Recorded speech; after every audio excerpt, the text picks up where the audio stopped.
நம்ம இன்னைக்கு இறால் பஸ்தல் செய்ய போகிறோம். இறால் பஸ்தல் வந்து சமோசா மாதிரி ஈவினிங் ஸ்நாக் ஐட்டம் தான். அதை இறால் வச்சு நம்ம எப்படி செய்யலாம்னு இப்போ பார்க்கலாம். அதுக்கு தேவையான மாவு ரெடி பண்ணி வச்சுருக்கோம். 2 கப்பு மாவு எடுத்திருக்கேன். அதை நம்ம இப்போது தண்ணி ஊற்றி பிசைஞ்சு ரெடி பண்ணி வச்சிடலாம். பஸ்தலுக்கு மாவு பிசைஞ்சு வச்சுட்டோம். இப்போ மசாலா எப்படி செய்கிறதுன்னு பார்க்குறோம். இப்போ நம்ம ப்ரான் பஸ்தல் செய்கிறதுக்குள்ள மசாலாவுக்கு தேவையான பொருட்கள் என்னென்னு பார்க்கலாம். ப்ரான் எடுத்து க்ளீன் பண்ணி வச்சுருக்கோம். அப்புறம் பொடியாக நறுக்கின வெங்காயம், அப்புறம் வேக வச்ச உருளைக்கிழங்கு பொடியாக எடுத்து வச்சுருக்கோம். அப்புறம் தேவையான மசாலா பொருட்கள் என்னென்னு பார்த்துக்கலாம். வத்தப்பொடி, மல்லிப்பொடி, கரம் மசாலா பொடி, இஞ்சி பூண்டு பேஸ்ட்டு, பொடியாக நறுக்கின கொத்தமல்லி, கருவேப்பிலை, பச்சை மிளகா, தேவையான அளவு உப்பு. இப்போ நம்ம மசாலா ரெடி பண்ணலாம். இப்போ அடுப்பில் பாத்திரத்தை வச்சுருக்கோம். மசாலாவுக்கு தேவையான அளவு எண்ணெய் ஊற்றிக்கலாம்.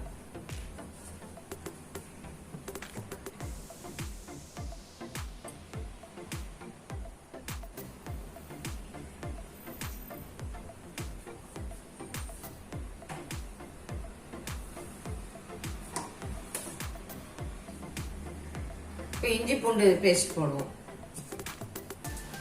இப்போ எண்ணெய் நல்லா காஞ்சிட்டு நம்ம எடுத்து வச்சுட்டு இஞ்சி பூண்டு பேஸ்ட் போட்டு வதக்கிடலாம்.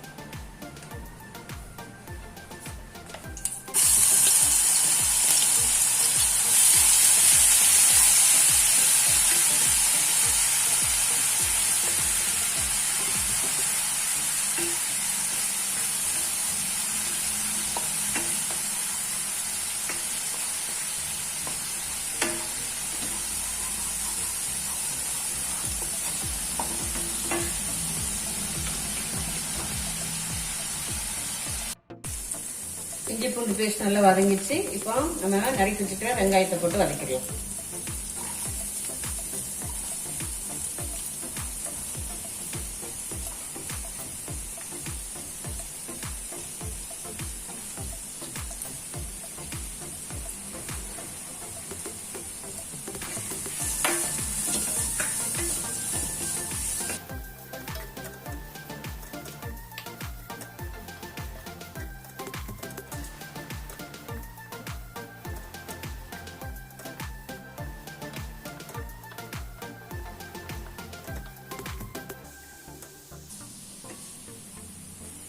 வெங்காயம் நல்லா வதங்கிடுச்சு. இப்போ நம்ம எடுத்து வச்சுக்கிற இறாலை போட்டுடலாம். இப்போ இறால் வந்து நான் பெரிய இறாலா இருக்கிறதுனால 2 கட் பண்ணி வச்சிருக்கேன். அந்த மாதிரி நீங்க பெரிய இறாலா இருந்தா அப்படி கட் பண்ணி போடலாம்.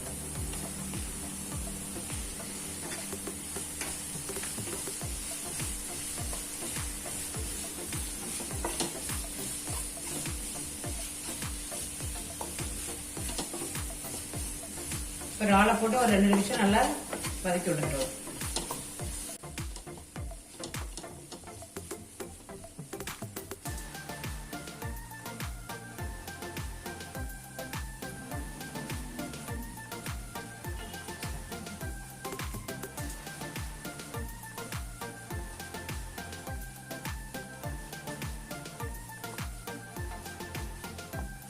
இப்போ இறால் போட்டு 2 நிமிஷம் நல்லா வதக்கி விட்டுருக்கோம். 2 நிமிஷம் வதங்கினாலே இறால் வெந்துடும்.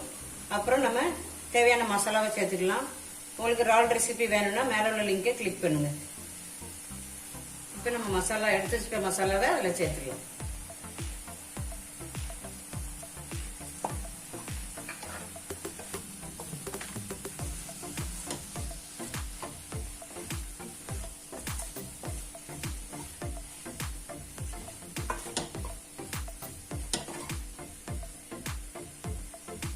மசாலாவுக்கு தேவையான அளவு உப்பு காரம் வந்து நீங்க உங்களுக்கு தேவையான அளவு பார்த்து சேர்த்துக்கோங்க.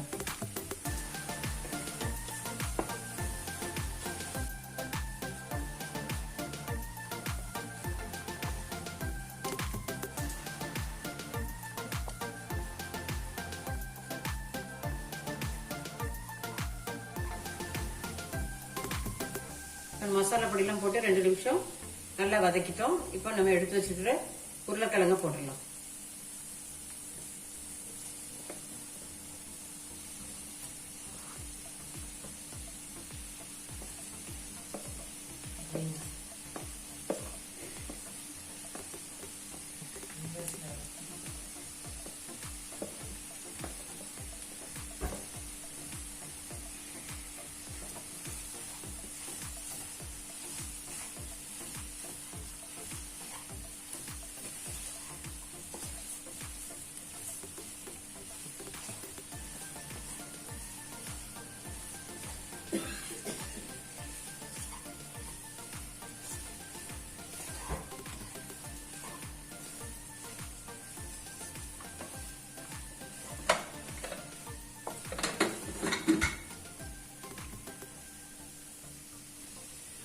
உருளைக்கிழங்க நம்ம பெரிய துண்டா போடாம சின்ன சின்ன துண்டாவே போட்டுக்கலாம். ஏன்னா ஏற்கனவே நம்ம பாயில் பண்ணி வச்சிருக்கோம். உள்ள ஸ்டஃப் பண்றதுக்கு கொஞ்சம் பொடிசா இருந்தா நல்லா இருக்கும். அதனால பொடிசாவே நறுக்கி நான் போட்டிருக்கேன்.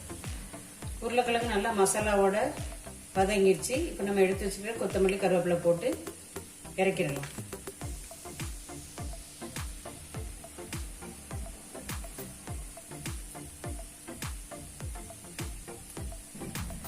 மசாலா ரெடி ஆயிட்டு நம்ம இப்ப எப்படி பஸ்தல் செய்யலாம்னு பார்க்கலாம். இப்ப மாவு பிசைஞ்சு வச்சிருக்கோம். இப்ப நம்ம அதை சப்பாத்தி சைஸுக்கு தேய்ச்சி ஸ்டஃப் பண்ணிடலாம்.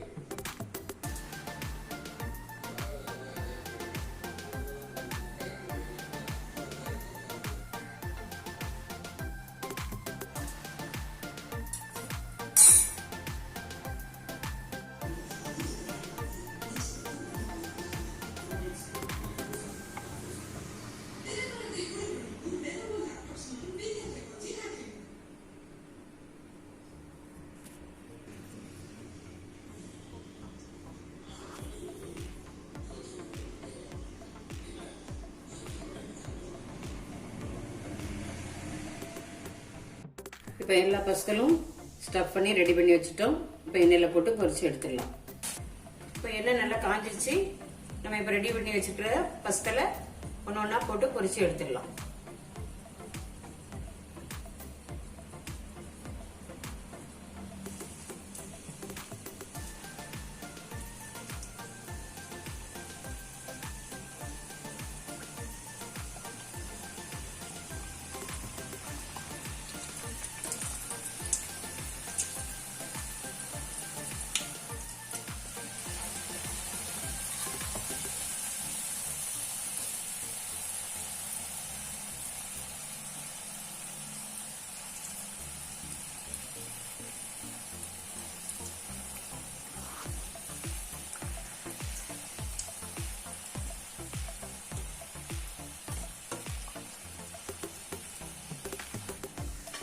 ரெண்டு பக்கம் நல்லா பொரிஞ்சிட்டு நம்ம இப்ப எடுத்துடலாம்.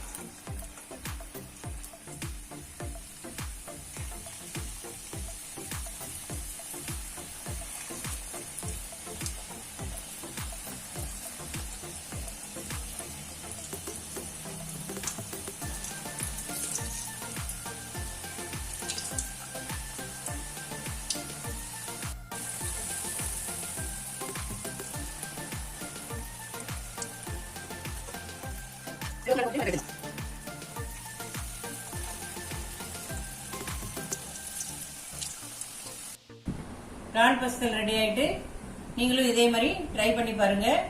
லைக் பண்ணுங்க, ஷேர் பண்ணுங்க, சேனல் சப்ஸ்கிரைப் பண்ணுங்க. தேங்க்யூ.